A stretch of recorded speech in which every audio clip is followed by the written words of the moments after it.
জনগণের কল্যাণে কাজ করছেন কটিয়াদীর ইউএনও। বিশেষ প্রতিনিধি মোহাম্মদ ফখরুদ্দিন ইমরানের পাঠানো তথ্যচিত্রে দেখুন বিস্তারিত।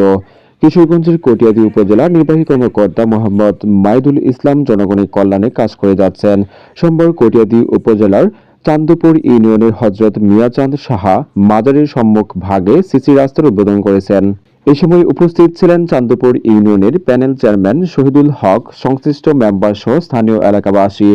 এছাড়া তিনি মাজারের আশেপাশে নোংরা আবর্জনা পরিষ্কারের জন্য সংশ্লিষ্ট চেয়ারম্যান, মেম্বার সহ স্থানীয় এলাকাবাসীকে নির্দেশ প্রদান করেন। এই সময় তিনি মাজারের পাশে আরেকটি রাস্তা সলিং করার জন্য ব্যবস্থা করা হবে বলে ঘোষণা দেন। যেহেতু মাজারে বিভিন্ন জায়গা থেকে ভক্তবৃন্দ আসেন, তাই এর গুরুত্ব বিবেচনায় এই কাজের উদ্যোগ গ্রহণ করা হয়েছে। চান্দপুরের আমাদের হযরত মিয়াচাঁদ সাহেব মাজারের সম্মুখে আমাদের একটা রাস্তা, এটা আমরা সিসি ঢালাইয়ের উদ্বোধন করতে এসেছি। এটা সিসি ঢালাই আমরা করেছি। এটা খুবই গুরুত্বপূর্ণ একটা জায়গা। এখানে বিভিন্ন এলাকা থেকে আমাদের বিভিন্ন দর্শনার্থী ভক্তবৃন্দ আসেন। সেজন্য সেই গুরুত্ব বিবেচনায় মাজারের এই সম্মুখভাগে রাস্তাটা সিসি ঢালাই করা হয়েছে এবং এর পাশে একটা আমাদের সোলিংয়ের ব্যবস্থা করেছি আমরা, করবো ইনশাল্লাহ। এক সপ্তাহের মধ্যে সোলিংয়ের কাজ শুরু হবে। এখানে যেহেতু বিভিন্ন ভক্তবৃন্দ আসেন, সেই জন্য এই রাস্তাটা খুব গুরুত্বপূর্ণ রাস্তা এবং এখানে আমাদের সকল মেম্বারবৃন্দ আছেন, আমাদের চেয়ারম্যানবৃন্দ আছেন, চেয়ারম্যান সাহেব আছেন, প্যানেল চেয়ারম্যান চান্দপুরের। আমি অনুরোধ করব যে এই রাস্তায় যাতে ভারী কোনো যানবাহন না আসে।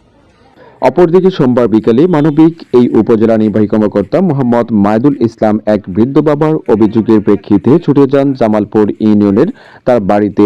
এ সময় উপস্থিত ছিলেন জালালপুর ইবি চেয়ারম্যান রফিকুল ইসলাম আলম সহ এলাকাবাসী। সেখানে গিয়ে তিনি বলেন, কটিয়াদী উপজেলায় চাকরি করতে এসে কত বিচিত্র অভিজ্ঞতার সম্মুখীন হয়েছি, তার কোনো ইয়ত্তা নাই। আজকে এক বৃদ্ধ বাবা গিয়েছিলেন আমার কাছে অভিযোগ নিয়ে। তখন সেই বৃদ্ধ বাবা কান্না জড়িত কণ্ঠে বলেছিলেন, দুই ছেলে বিদেশ থাকে, আজ 2 দিন ধরে তার ঘরে খাবার নেই। ছেলের বউ কোনো খোঁজ নিচ্ছে না। মায়ের অভিযোগ, শুধু ঈদের সময় একটা কাপড় কিনে দেয়। বাবা শ্বাসকষ্টের ঔষধ নাই। তাদের সরকারি সহায়তার আওতায় আনার জন্য তাদের কাছে জাতীয় পরিচয়পত্র চাইলাম। তখন তিনি বলেন, ছেলের বউ তার ভোটার আইডি কার্ড লুকিয়ে রেখেছেন, না জানি সম্পত্তি আবার শ্বশুর বিক্রি করে ফেলে।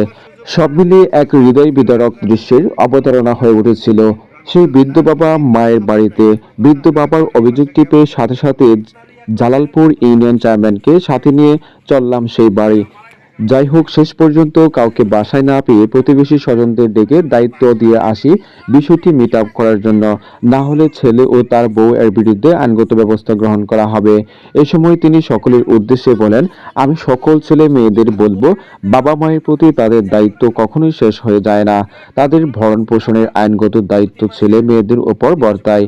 ভালো থাকুক সকল বাবা মা।